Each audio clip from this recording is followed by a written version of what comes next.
Okay, good afternoon everyone. So now we will tackle about test concerning the population mean. So we are in statistics and probability of grade 11 students. Okay, so we have here case 1, test concerning the mean of a normal population with known variance. So when the variance is known, if the variance or population variance is known, so this one is referring to the z-test. Okay. So we have here the mean of the sampling distribution of mean is we have that is actually equivalent to the entire mean of the given population. Second, we have standard deviation or population standard deviation over square root of n. Then letter C, we have the central limit theorem that can be used for the test statistic, which is equivalent to x bar or sample mean minus population mean over population standard deviation over square root of n, which is the sample size. We have here sample problem. Recent survey says that Filipino children spend an average of 4 hours a day playing computer games with a standard deviation of 30 minutes. A random sample of 9 children is taken from a normally distributed population of children who spend an average of 3.5 hours playing computer games. So we are asked to use 1% level of significance. Then would you conclude this is our main concern? Would you conclude that the statement given in a survey is correct? So at this time, we will be using 4 steps in solving this problem. First, we have to formulate, or step 1, formulate the null and alternative hypothesis on the population mean. So we have here the null hypothesis, wherein the mean is equivalent to 4 hours against the alternative hypothesis not equal to 4 hours. Okay? So equal and not equal, so it means that this test is considered to be as non-directional test. Second, step 2, set the alpha value or level of significance and identify the rejection region. Okay, we have here our alpha value, which is equivalent to 0.01. Then we will have to set also the rejection region, which is reject the null hypothesis if the computed z value is less than negative 2.58 or greater than 2.58. So where did we get that values, negative 2.58 and positive 2.58? Remember, this test is non-directional, so we will have to divide the alpha by 2. The 0.01 divided by 2, that is that will give us an equivalent actual area of the z-test that is equivalent to 0.005. Then that corresponds to a z-value of negative 2.58 or 2.58. So let us have now our z-table for us to identify where did or how did we get negative 2.58 and 2.58. So this is the Z table. So we are now pointing the actual area, which is equivalent to 0.05 here. So 0.0049 is actually or approximately equal to 0.005. Okay? If we're going to round off that one, so it is equivalent to 0.005.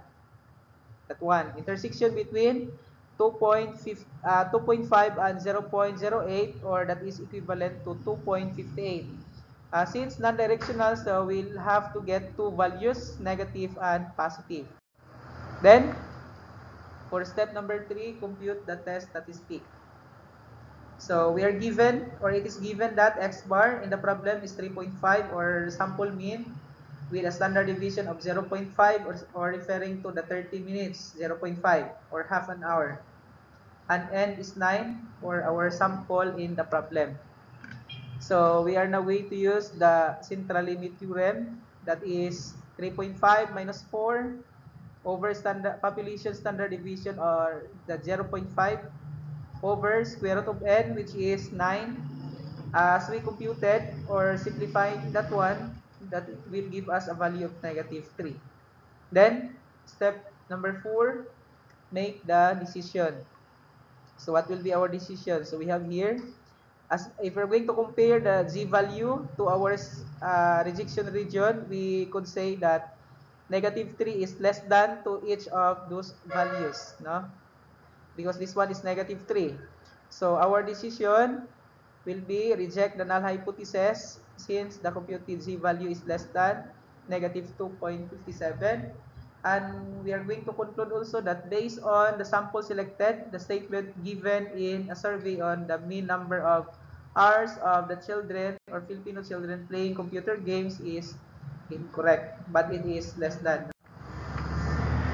Case number 2. We have here large sample test concerning the mean of population using the central limit theorem. So this one focusing on the z-test or z-statistics, no? Statistic rather. We have here a sample problem. A workout program states that there is an average weight loss of 12 pounds for those who enroll in the program for 2 months. Another workout program advertises greater weight loss and was tested with a group of 30 volunteers who averaged 13 pounds weight loss after 2 months with a standard deviation of 2.5 pounds. So this is now our concern. That's why we are going to test this given problem. Does the second workout program offer a higher average weight loss effect? So we are going to test this claim using the alpha at 0.05 level. So this one, we could easily identify that this type of problem is directional, okay? Because of this word. No, does the second workout program offer a higher? So it means right-tailed test, no higher average weight loss effect. Okay, so let us have now step 1, formulate the null and alternative hypothesis on the population mean. So we have here null and alternative. So right-tailed man, so we have for alternative hypothesis, we have the population mean is less than or equal to 12 pounds. Then the second is greater than or equal to 12 pounds. Step 2, set the alpha value or level of significance and identify also the rejection region. Then we have our alpha is equal to 0.05.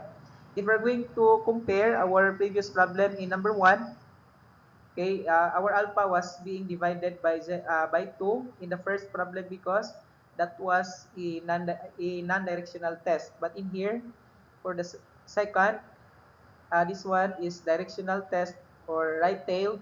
So therefore, we will have to, or we are not going to divide the alpha by 2.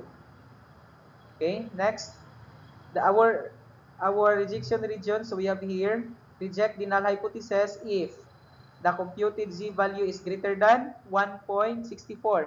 Why greater than? Because we are using right-tailed man. So z-value is greater than 1.64.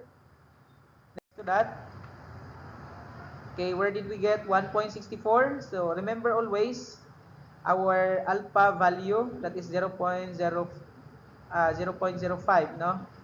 So let us have to find out, no, where did we or where we can find 0.05 as our actual area.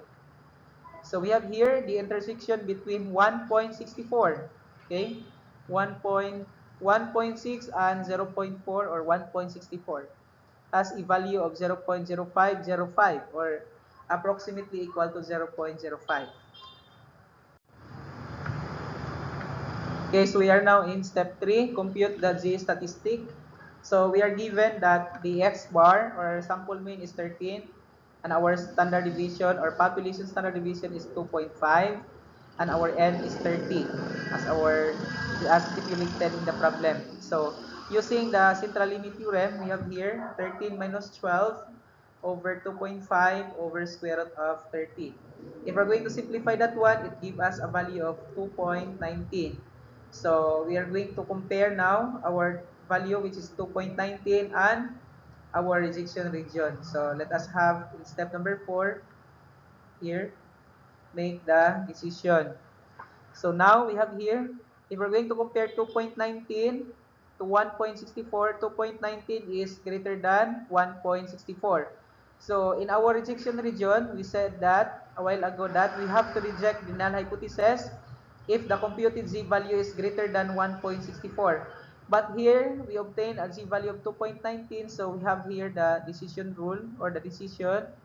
Reject the null hypothesis since the computed z-value is greater than 1.64. And we have to conclude that the second workout program has a higher average weight loss effect, no, compared to the first one.